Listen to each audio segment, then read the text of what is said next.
This podcast is for SEO professionals, and each week, with the help of our wonderful guests, we discuss the important stuff that actually affects our careers and progression, but sadly often doesn't get talked about. You know, the invaluable soft and interpersonal skills that are often taken for granted, such as the skills we need for listening, time management, communication, and more. We also talk about the big issues that affect us and our careers, such as burnout, imposter syndrome, self-belief, saying no, plus other big issues and obstacles. With this podcast, we want to share knowledge on topics that unlock our listeners' true potential and enhance not only their careers, but all parts of their lives. So, are you ready to prioritise your own personal growth and career development? Then let's crack on with this week's episode. Hello, and thank you for joining us for another episode of the SEO Mindset Podcast, where your hosts are myself, Sarah McDowell, and my fabulous co-host, Tasman Sullivan, where episodes go out every Thursday. This week, we are talking about why we need to stop pushing ourselves so hard because of what it can lead to. And we are joined by a special guest. We have Tash Willings. Who is Tash? So those of you who know me more personally, don't know if that's weird to say, but you'll know that she is actually my partner. When she's not my partner, I mean, she's always my partner, but she is also a tutor and founder of Limitless Learning. She is passionate about making learning fun and accessible for all, and does this through gamification, and she also specialises in supporting children with SEND needs. We'll make sure that links to Tash, to Limitless Learning, are in the show notes so you can go and check them out, follow Limitless Learning, follow Tash, and carry on the conversation.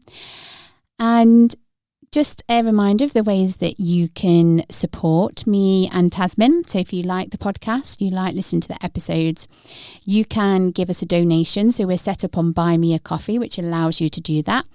There is a link in the show notes for that. And you can also sign up to our regular newsletter.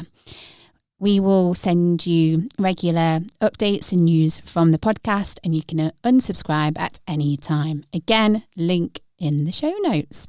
All right, let's crack on with this week's episode.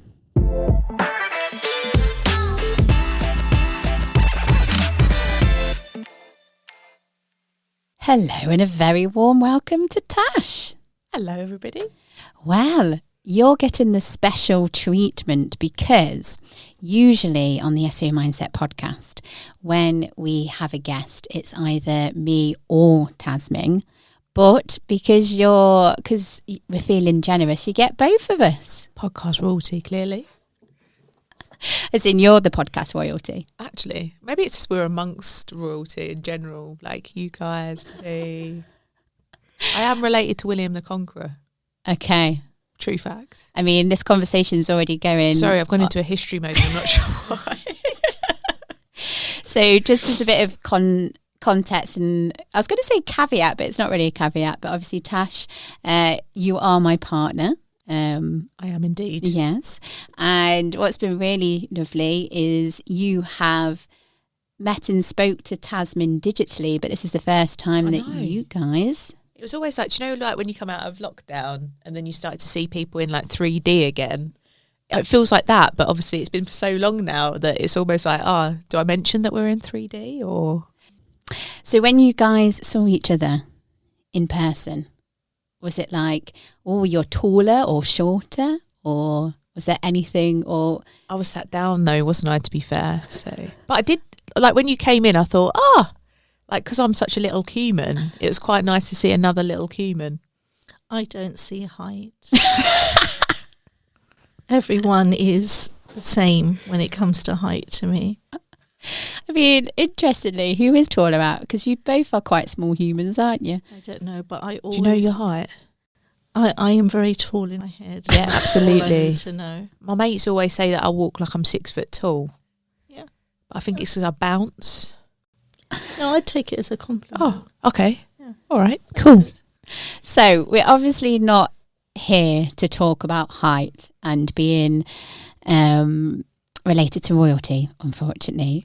We have invited you to talk about not pushing ourselves too much. Now, we've already had an episode, haven't we, Tasmin, on burnout. So this is like a nice little follow-up or a follow-on. But we wanted to invite yourself because you have recently pushed yourself a little bit too hard. Is that fair to say? I think that's fair to say. I'm not sure if I'm being told off here, Tasmin, or what's going on, but I might need you for backup, maybe. I find that when Sarah has that tone, it's with love. So that's accepted. I'll take it with love. But I think the thing here, so we're going to talk about not pushing yourself too much and how that can like lead to burnout. But I suppose where I want to start is just by addressing the fact how easy it is to push ourselves, because I don't know, like you feel that you're doing the right thing because you're pushing yourself, you're wanting to succeed, you've got a certain goal. And I think sometimes definitely there can be this like toxic hustle culture, which is another episode that we've done as well back in the past. But it's just, and I don't know what you both think, but it's so easy to do it. And we all do it, don't we? 100%. I think that our culture is shaped upon like this rat race kind of society, and we're actually rewarded for pushing ourselves, even from a young age, like in school and stuff like that. It feeds through, but without the education around, obviously it's important to have productivity, but to a certain extent, not at the expense of your soul. And I think that actually it needs further messaging and education around it. What do you think on this, Tasmin? I think definitely there is this link between value and productivity, and many people will think that, you know, when they say, "Oh, today's been a good day. I've got all of this stuff done," and it can be good and it can be bad. So good as sometimes you do have big projects to do and you do want to achieve it, and it is something that you are going to really enjoy when you get there, whether it's raising children, growing a business, delivering a project, whatever. But that's going to take energy. And if you think about a physical race, people who run marathons, they know they will train, they will look after themselves, they'll worry about their nutrition, their hydration, all sorts of good things. I think in this sort of marathon, we don't often think about what is it that we need. When you're doing that for something that you're not really keen on or not enjoying or isn't worthy for you to do, then yeah, no, it's not a good idea. 100%. And I think we all sort of fall into this trap because I agree with both what you've both said, and it's really hard to untrain yourself. And I think that is something that we're going to get into in part 2. But I wonder, Tash, how open are you feeling today? Always. I have no filter most of the time, so ask away. So would you be happy to share what happened? So, because obviously we started this conversation because unfortunately you have pushed yourself a bit too much and you're feeling the effects of that. So talk to us about that. Well, I think in terms of burnout, I think that it materialises in different ways for different people, doesn't it? For me, I have to tread a really careful line. I haven't really talked to like people in public before about this, in terms of the fine balance I find with managing my physical health. It's been this way since my early 20s, and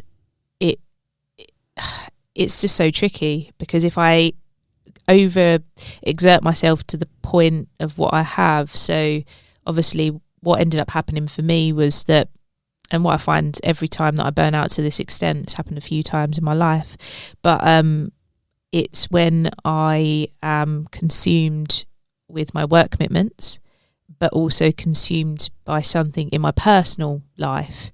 I tend to find that if I've got too much going on in both, that it becomes too overwhelming, and if I don't manage that well, it materializes in a physical nature for me, or a mental nature, but at the moment it's very physical.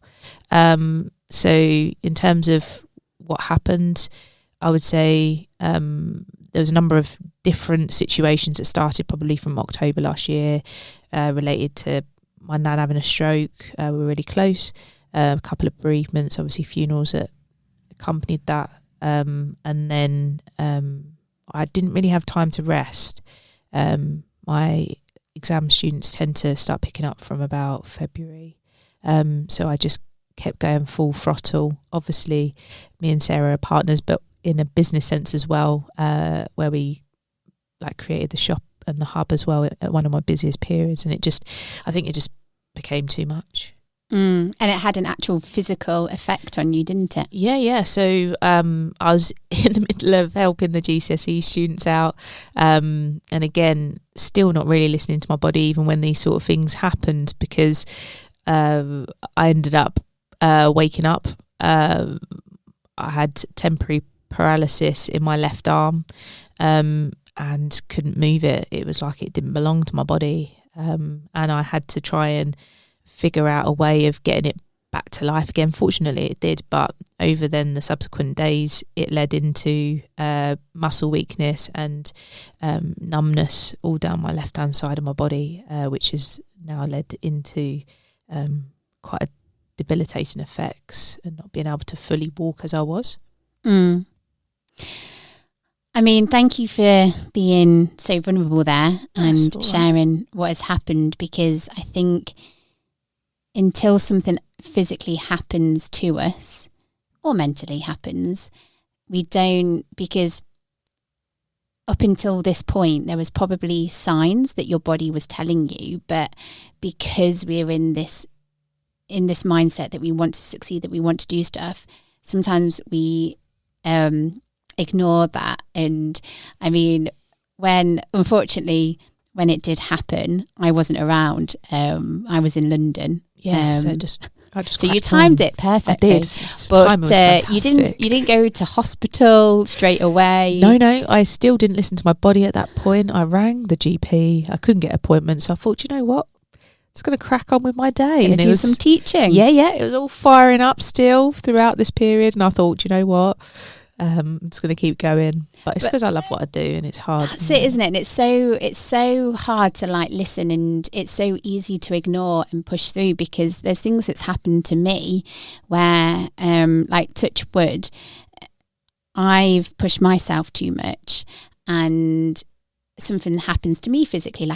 I feel run down, you get unwell, things happen. But it takes a while for you to actually listen to what's going on. Tasmin, have you pushed can you share a time when you've pushed yourself too much?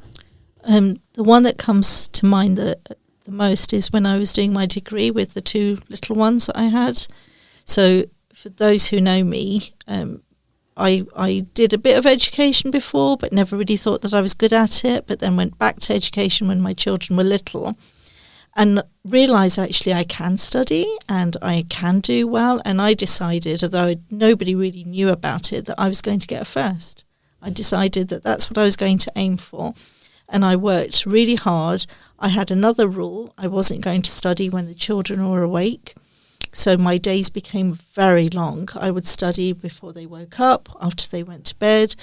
And I did this for 2 years. I worked 10 hours a day, every day for 2 years, apart from 2 weeks when once I had tonsillitis and another time something else happened, on top of looking after a home and a family. And it was a lot. And I remember going into my last exam with my mind so packed with information that I thought if I tilted my head, it would all fall out. I remember writing out my last exam, not being able to walk home. It was about a 20-minute walk. I got into a taxi. I was starving when I got home, made myself some scrambled eggs, and immediately just couldn't. I just threw up. and fell into bed, and I was in bed for about a week. Crikey. So until that point, I didn't feel anything. I didn't feel I was ill. I didn't feel I was tired. I didn't feel like I was run down. But it was almost like I was so focused on getting to the finish line, and my body was letting me do that. And once I'd got to the finish line, it said, enough, I need to go to bed. And that was the worst I've ever experienced. I think it's quite common as well, like obviously in the teaching profession, we usually our illnesses come out when it's like the holidays. So we'll push, and then obviously when you start to relax, your body's like, whoa, like you've really overdone this. I mean, relating it to our audience, there'll be times, so in the SEO industry, there's so many times where because SEO, search engines, Google, is things change, things are happening all the time. Unfortunately, a lot of the time in businesses, there's not a massive SEO department, so there's a lot that you have to take on. Like you might be the solo person doing SEO in your business and stuff. So I think it's really easy to like push because there's so much going on, so much that you have to juggle. You've got your roadmap, you've got your strategy that you're implementing, your SEO strategy, but then you've got all the things that Google throws in as curveballs. And what I hear is that when people take a break, so if it's like Christmas, for example, or they go on summer holiday, or they go on a summer holiday, or they take a break, that's when they tend to get poorly, because you've been going, and as soon as you tell yourself, or as soon as you let yourself breathe and you let yourself relax, that's when you feel poorly, isn't it? So do you think it's actually a lack of awareness of what your body is doing? Because we spend so much time in our mind that actually if you're not getting that signal from your body that you are at a certain point, is it more to do with the mind body and lack of connection? Tash, you've done a very professional thing here. I don't even know it. And you have teased what we're going to be doing in part 2. Oh, excellent. So part 2, we're gonna talk about how we can stop doing this. And the first thing that I did want to talk about is listening to your body, listening to yourself, having that awareness. So before we do that, let's take a short break, give our listeners time to digest what we've spoken about, and join us for part 2.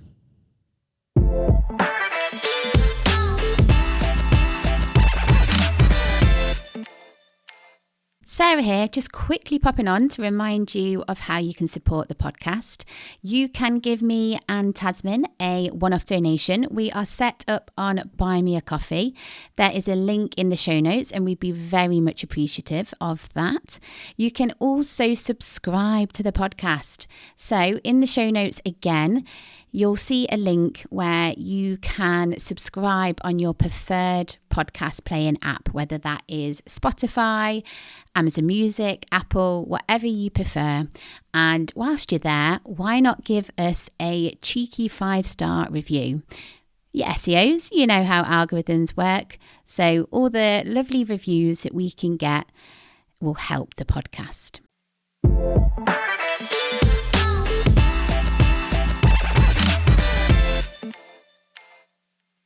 Welcome back to part 2. Hiya. Hiya. Okay, so we've all sort of spoken about times where we've pushed ourselves and what that has led to, and why we need to stop doing that.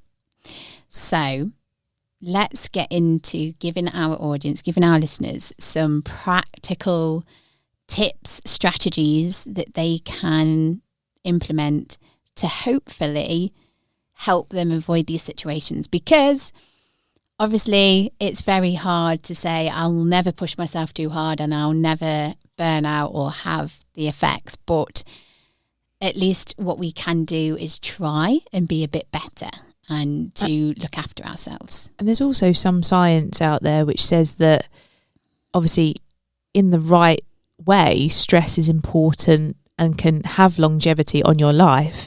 It's just making sure it's the right type of stress, making sure that making sure that you reset with the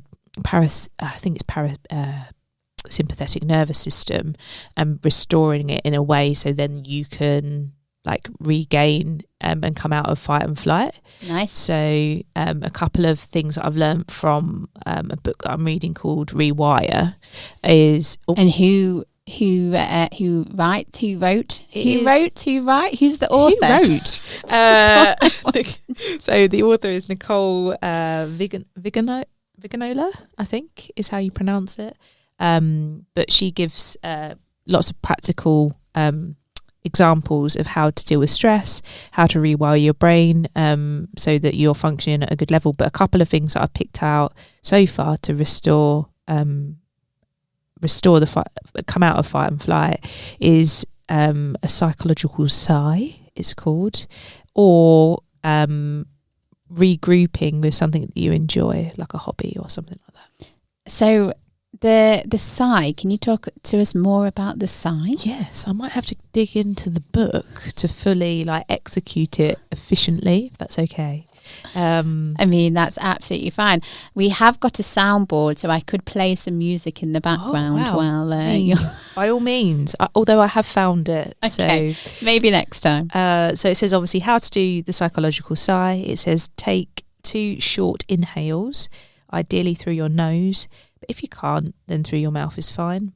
Pause for 1 second, exhale long and slow through your mouth. And you only need to do maybe a few of those to get your parasympathetic nervous system to get you back onto a level where you're not in stress response. Nice. So that's a very actionable tip, and there is a lot around breath work, isn't there? And there's a lot of, because I think we take breathing for granted because it's something that we do to live. Yeah. But I remember I started to look into breathing exercises and stuff when I was doing my first speaking gigs, because I was nervous and I wanted a way to calm my body down. So I came across a wonderful world of all these lovely breathing exercises that you can do. You're a fan, Tasman, of breathing? That's a weird sentence to say. Please breathe, Tasman. Exercise. I love breathing. But the technique that Tash just talks about, I know you were saying two inhales and then hold for a second and then exhale. It can work in any situation as long as your inhale is shorter than your exhale, and that's really helpful. And we talked about that at Brighton, I think, a few times. And another thing that you said was hobbies, so that's another way. Yeah, so obviously when you are ruminating on something that has caused some form of stress, you need to completely immerse yourself into something completely different which stops you from ruminating.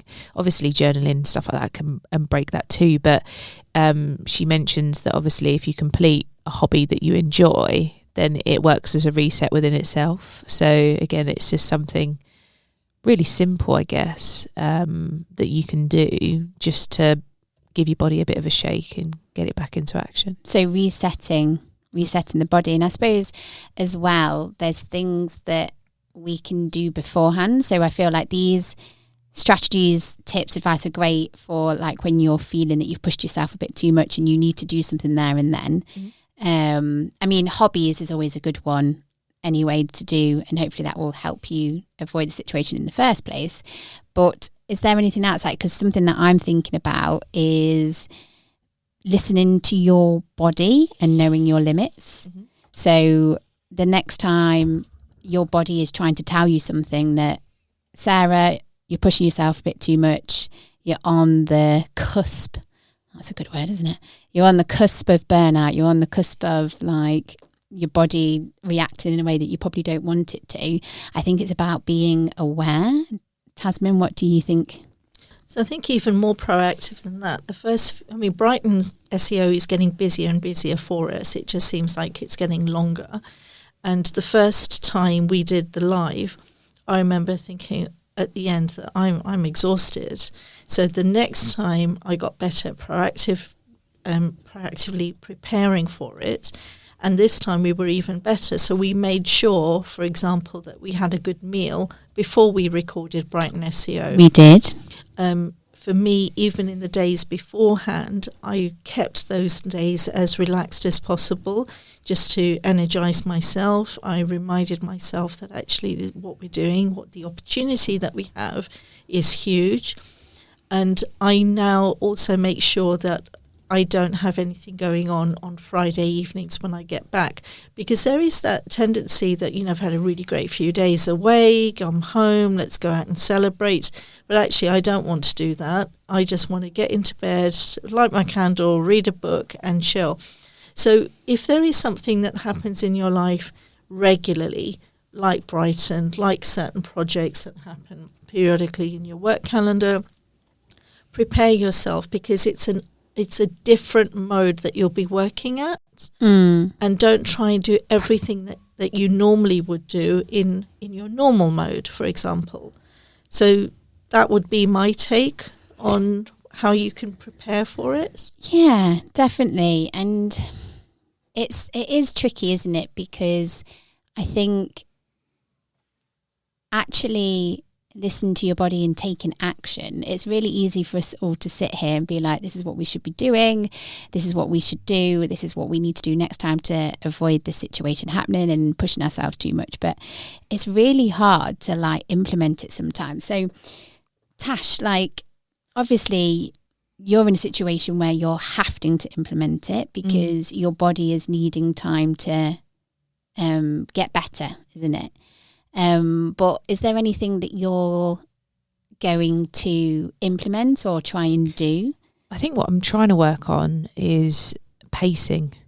I think it's something that everybody struggles with. Some people's bodies can go through full throttle, but I know that I have to pace myself, particularly now, because obviously literally just tracking my heart rate and things like that, I know that I go through overexertion quite regularly now.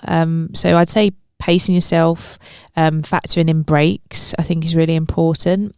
So if you have got a busy event like Brighton SEO, you could also, if you plan with time, ahead of time, then you know where you're going to factor in, even if it's just 5 minutes, just to breathe, I think that's really important. And the other thing I'm trying to do is try and work out what activities require or drain my energy more, and also the things that energize me more. Because I know you, Sarah, you like to be around people to energize you and things like that, whereas some people need time away from people to regulate themselves. And also there's some people, and I've always been really careful about this, particularly in my adult life, of you have to work out who drains your energy and who replenishes your energy.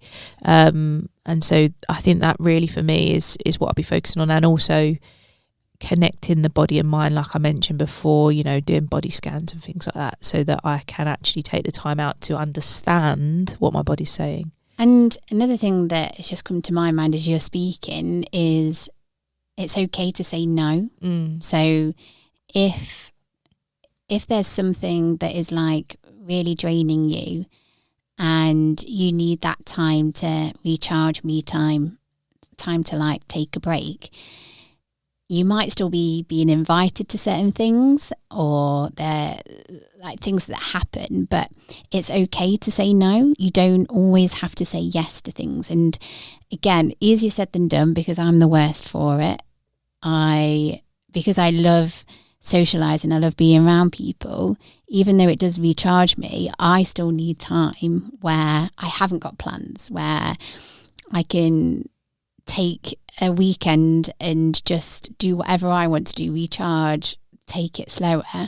So I'm just thinking it all sort of boils down to self-awareness, being more aware. And it doesn't just have to be big events like going to a conference or being surrounded by people. It might be and I think you've alluded to this, Tasman, about projects or different things that you're working on. So maybe like there's a time of year in your business where you have to put together a presentation, or you have to report on SEO, or every year you have to do an SEO audit of your website, and then you have to put a strategy and roadmap together to then implement for that year, right? Like anything that is going to take up, because it's not just physical stuff that can drain you, but it's also brain power. Yeah. And things like that. So I suppose it's just being a bit more aware, isn't it? Definitely. I think being aware and also planning a little bit, because, for example, for me, it's really, really important that we sit down and have a decent meal at the end of the evening. And you alluded to having a hobby to help you reset. For me, my reset is cooking a meal, because it satisfies that creativity. It also means that I've got a meal on the table, so it aligns with my values, and it gives me a chance to not have to worry about using my head, using my mind. I don't use recipes very often. I'll just cook, and it'll be creative and it's nice. Listen to some music, listen to something relaxing, and it resets me. So that works for me. I also know that when I'm really busy, I don't want to get a takeaway. That seems to be what a lot of people will do. I've had too much going on, I'm just going to get a takeaway. For me, that doesn't work. Tash Story of our life. Tash is looking at me like, love a takeaway. Love having food out. Do you know what? It's really odd. The older I'm getting, the less I want a takeaway. I'd rather eat something really simple that I've cooked myself at home. So when life is not that busy, I'll plan in such a way that every week I'll be putting some things in the freezer. And then when it's really busy, I'll take something out. Now, it doesn't have to be just about food. It can be about anything. And if you think of your life like you would think of a business, there'll be times when there is more going on and there's less time to do project work, or there's less going on so you can take on those other projects. Be strategic about your life. Think about your life. Maybe, it's going to be your child's first week at school, so you're going to have less time to do other things. It's about finding that balance within you. And if you're not proactively thinking about what's draining me, what's coming up, what do I need, what do we need to make sure that life is functioning as well as it can be, then there's huge benefits in living life like that. When I was at school, we had a head teacher called Mr. Fairhurst, and he was an old bloke with like really big glasses. And I remember him standing up on stage, and we always used to roll our eyes, because literally in every assembly he was like, proper preparation prevents poor performance. And that literally, through wiping the saliva off of my face, I was literally just like, it was drilled into us that actually we needed to prepare efficiently to be able to get whatever we wanted in life. And he wasn't just referring to like grades and stuff. I think he actually was preparing us for life as well.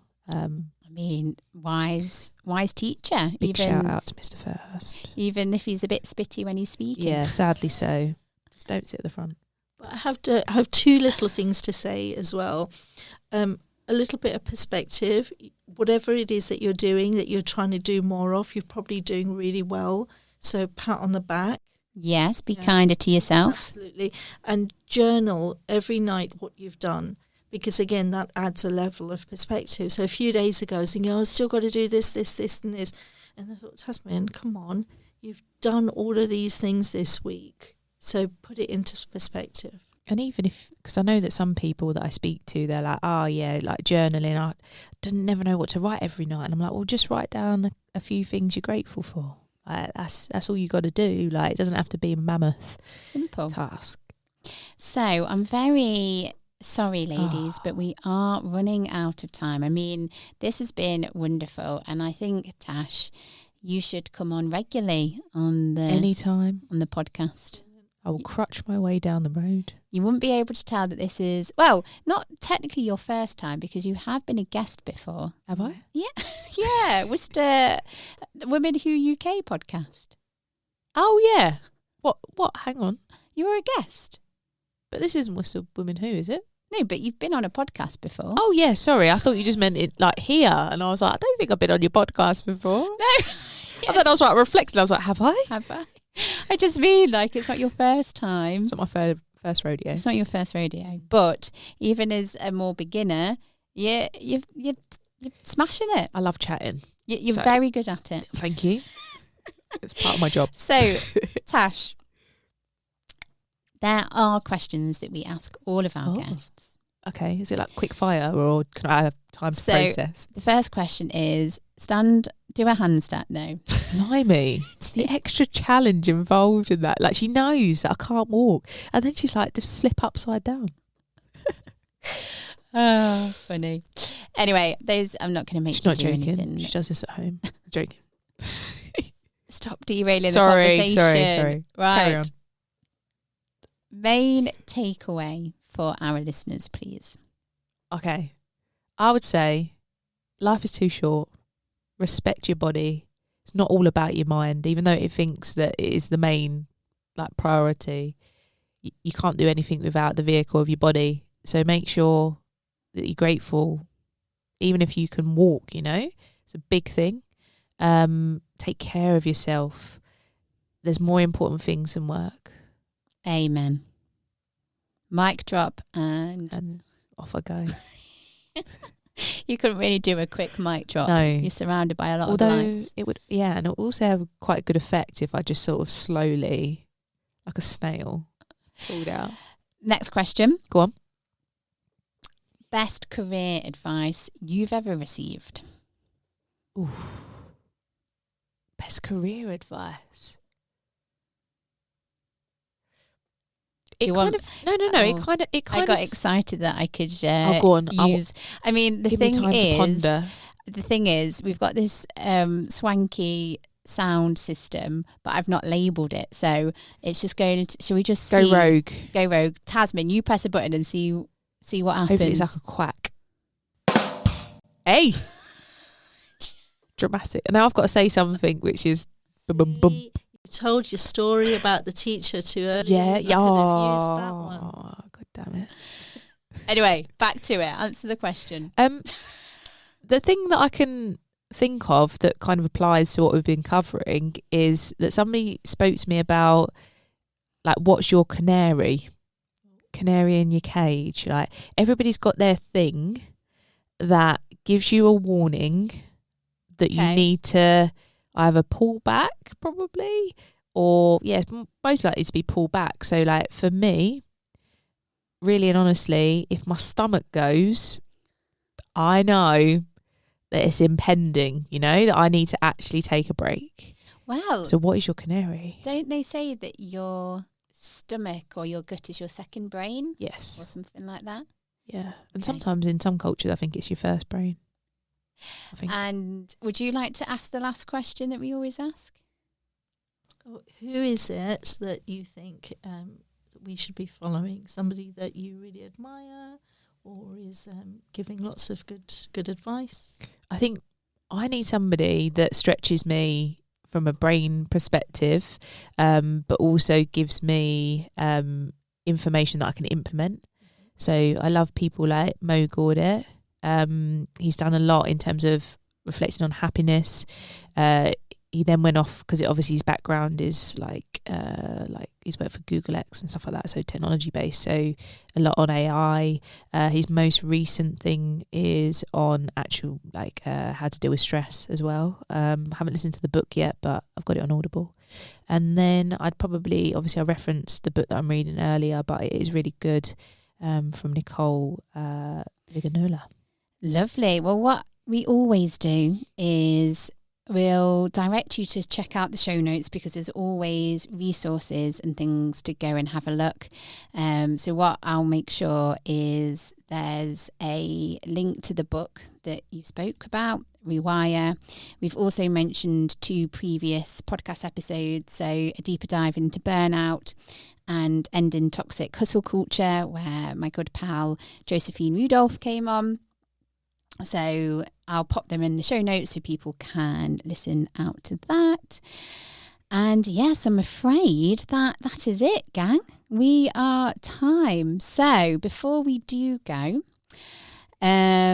just a reminder of how you can support the podcast. So if you are enjoying what me and Tasman are doing, if you're like, do you know what? I need to support these ladies. Go appreciate them. There are ways that you can do that. So you can give us a one-off donation on Buy Me a Coffee, which is super simple. Again, link in the show notes. And shout out and appreciation to the people that have already done that. That was super lovely. And the newsletter. So Tasman, you look after the newsletter. I do. So please, subscribe, hit reply, talk to me, tell me which bits you're enjoying about it. Yeah. So we'll make sure that there's a link in the show notes there. So yeah, there's lots of ways that outside of the podcast that you can connect and chat to us and stuff. So all the good stuff. Right. Shall we say goodbye? Goodbye, everyone. Thanks, ladies. All right.